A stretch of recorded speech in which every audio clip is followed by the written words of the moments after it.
Introduction, Mr. Toastmaster.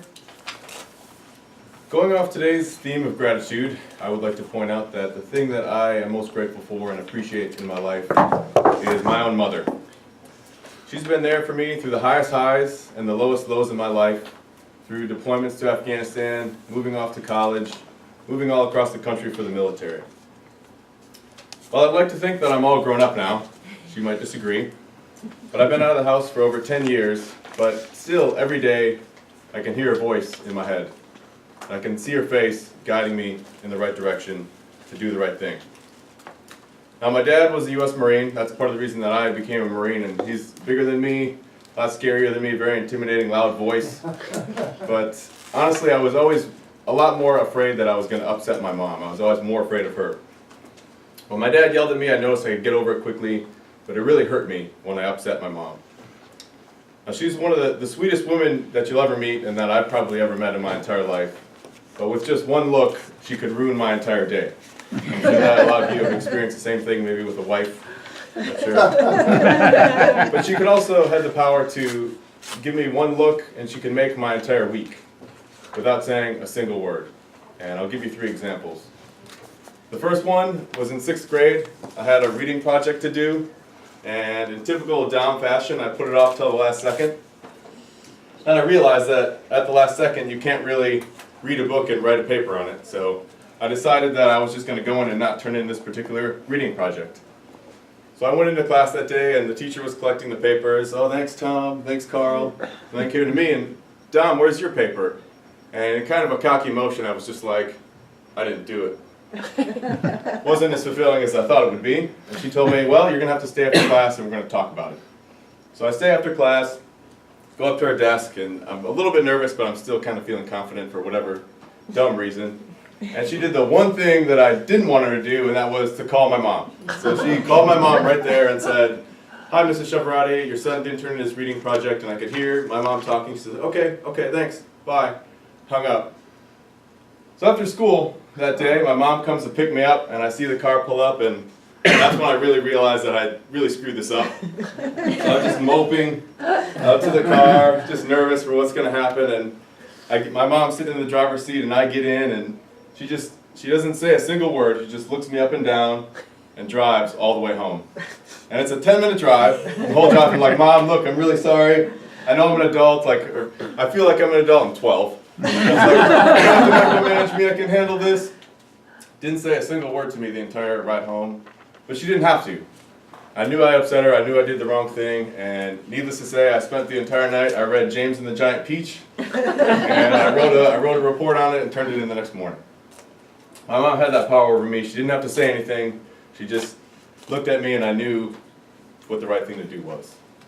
Second one is a little bit funnier. I tell this story to my friends all the time. It's kind of a drinking story that I tell, but I graduated college and I went off to do some training for the Marine Corps for 6 months.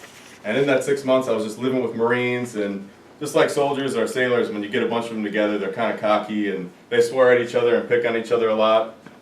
So I came home and I was kind of in that same mentality still, because I've been living with Marines just in a tight space for 6 months. And I was having dinner with my mom. And my favorite food is tater tots, crispy and delicious.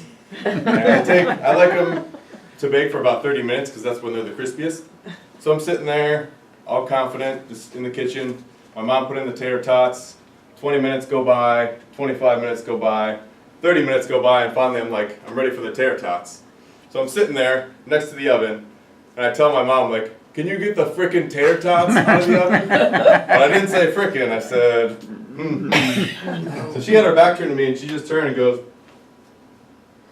which was basically saying, boy, I know you didn't just say what I think you just said. But I did. So again, needless to say, I got the tater tots out of the oven by myself and just set them down and ate them, and felt pretty bad because she didn't really talk to me for a few hours after that. So I guess the point of that one is, she didn't need to say anything to me. I knew more than any yelling would do that she looked at me, and I knew that I was completely in the wrong. The third story I'll tell, although I could go probably for the next 3 weeks on just stories of my mom giving me looks. The next one is actually a good one. I've shown you that she has the power to really control me with giving me a kick in the rear with just a look, but she can also bring me up. I played hockey growing up in Wisconsin because it's it's cold, there's not really a lot of other stuff to do. I gave a presentation on that a few weeks ago. And this particular game that we played against was against a team in Manitowoc. And the Manitowoc Breakers are a really great hockey team in Wisconsin, great children's hockey program. There's not a lot to do in northern Wisconsin, so the kids just play hockey, they're good. They always beat us. And in this particular game, I was the goalie. So I'm, getting warmed up for the game, just do my warm-ups, and everybody's like, Dom, we need you to have a good game. This team's really good. If we get a good goalie, I know you can do it, maybe we can win. So 2 periods go by, I make a lot of saves. After 2 periods, it's still tied 0-0. And with 2 minutes left, our team got a goal. And then I made a few more saves, and we ended up winning the game 1-0 against this team from Manitowoc, which we never beat. So my buddies and all their 10-year-old selves just jump over, and they're just crowding me, and they push me on the ice, and we're all tackling each other, celebrating. The coaches come out, they're patting kids on the back. I see parents in the stands just clapping and cheering because we won. And I looked at my mom, and I guess it was more of like I'm smushed on the ice, and I saw my mom, and there's parents clapping and cheering around her, but she just sat there and was looking at me with the biggest smile on her face. And that was more than any yelling or gestures could have done, just to see that I had made my mom proud, brought me up higher than any celebrations that I had with my buddies. I only gave you 3 stories. Like I said, I could talk to you all day about it, but my mom really has had the power throughout her whole life to just give me a look and not say a single thing, and I knew what her intent was. And I'm a single guy, I don't have any kids, but if I ever do, I hope that I can have the same influence over their lives without saying one word. Thank you.